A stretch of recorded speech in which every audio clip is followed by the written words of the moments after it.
আকাশবাণী কলকাতা স্থানীয় সংবাদ পড়ছি Sudip Basu. Smart India hackathon 2024-এর গ্র্যান্ড ফিনালের সফটওয়্যার এডিশনের আজ দ্বিতীয় দিন।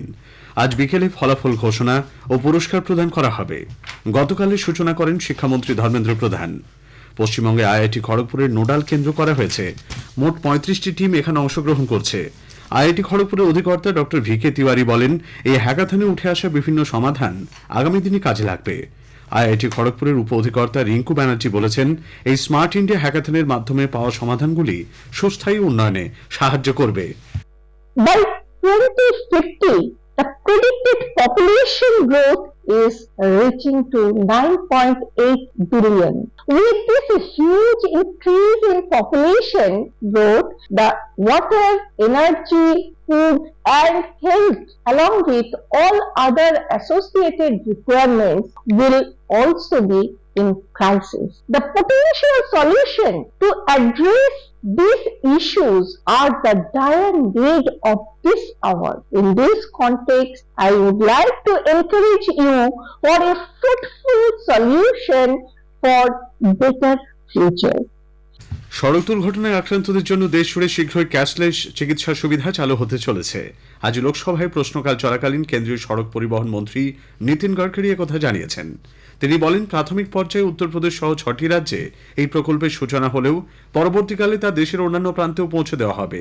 এর আওতায় বড়সড় দুর্ঘটনার শিকার কোনো ব্যক্তি হাসপাতালে 1.5 লক্ষ টাকা পর্যন্ত ক্যাশলেস চিকিৎসা সুবিধা পাবেন। মহাসড়কগুলিতে দুর্ঘটনার সংখ্যা বৃদ্ধি পাওয়ায় উদ্বেগ প্রকাশ করেন তিনি। মন্ত্রী জানান, উত্তরপ্রদেশ, তামিলনাড়ু, মহারাষ্ট্র, মধ্যপ্রদেশে সড়ক দুর্ঘটনার সংখ্যা সবচেয়ে বেশি।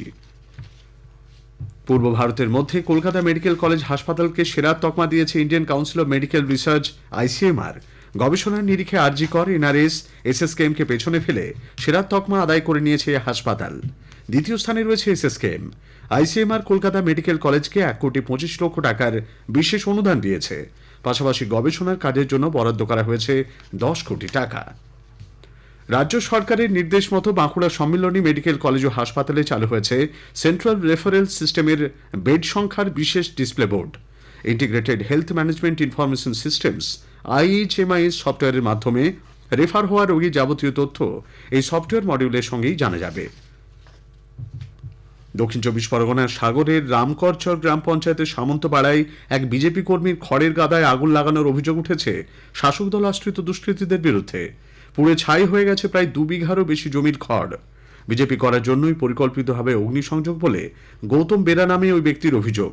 এর আগেও তার পানের বরজ এভাবেই নষ্ট করে দেওয়া হয়েছিল বলে গৌতমবাবু জানিয়েছেন। তৃণমূল কংগ্রেস অবশ্য সব অভিযোগ অস্বীকার করেছে। পূর্ব মেদিনীপুরের মহিষা দলে সমবায় সমিতির নির্বাচনেও অধিকাংশ আসনে বিজেপি প্রার্থী দিতে না পারায় একক সংখ্যাগরিষ্ঠতা পেয়েছে তৃণমূল কংগ্রেস। মহিষা দলের কালিকাকুণ্ডু, বক্সিচক সমবায় সমিতির নির্বাচনে গতকাল ছিল মনোনয়ন জমা দেওয়ার শেষ দিন। 42টি আসনের মধ্যে মাত্র 3টিতে প্রার্থী দিয়েছে বিজেপি। মনোনয়ন প্রত্যাহারের শেষ দিন আগামী শনিবার, ভোট গ্রহণ 24শে ডিসেম্বর। দুর্গাপুরের রাতুরিয়া অঙ্গদপুর থানা এলাকা থেকে গাঁজা সহ 4 জনকে গ্রেপ্তার করেছে কোকোভেন থানার পুলিশ। মোট 75 কেজি গাঁজা উদ্ধার হয়েছে। জানা গেছে, একটি গাড়িতে করে গত সন্ধ্যায় 4 জন গাঁজা নিয়ে দুর্গাপুরের গ্যামন ব্রিজের দিক থেকে রাতুরিয়া অঙ্গদপুর শিল্প তালুকের দিকে যাচ্ছিল। 3টি ব্যাগ থেকে বিপুল পরিমাণ গাঁজা উদ্ধার হয়েছে, যার বাজার মূল্য 10 লক্ষ টাকা বলে অনুমান। বিনা বাধায় উত্তরে হাওয়া প্রবেশ করায় গোটা রাজ্যে তাপমাত্রার পারদ নিম্নমুখী। আগামী কয়েকদিন তাপমাত্রা আরও কিছুটা কমবে বলে জানিয়েছেন আলিপুর আবহাওয়া দপ্তরের পূর্বাঞ্চলীয় প্রধান সোমনাথ দত্ত। বৃষ্টিপাতের পশ্চিমবঙ্গের কোনো জেলাতেই কোথাও কোনো হওয়ার সম্ভাবনা নেই আগামী 7 দিনে। আগামী 2-3 দিনে পারদ পতনের যথেষ্ট সম্ভাবনা আছে। উত্তরবঙ্গ, দক্ষিণবঙ্গ 2 জায়গাতেই 2 to 4 ডিগ্রি আপনার টেম্পারেচার ফল করার সম্ভাবনা আছে। তারপর ওটা স্টেডি হয়ে যাবে, তারপর আর কোনো বড়সড় পরিবর্তনের সম্ভাবনা নেই। আজ কলকাতায় ছিল এই মরশুমের শীতলতম দিন। তাপমাত্রা স্বাভাবিকের 2.3 ডিগ্রি কমে দাঁড়িয়েছে 13.8 ডিগ্রি সেলসিয়াসে। পশ্চিমের জেলাগুলিতে তাপমাত্রা কমেছে আরও বেশি। যুবভারতী ক্রীড়াঙ্গনে আজ আইএসএল এর ম্যাচে ইস্টবেঙ্গল ওড়িশা এফসির বিরুদ্ধে খেলবে। খেলা শুরু সন্ধ্যে 7:30টায়। ইস্টবেঙ্গল 9 ম্যাচে 7 পয়েন্ট নিয়ে পয়েন্ট তালিকায় একাদশ স্থানে রয়েছে। স্থানীয় সংবাদ শেষ হলো।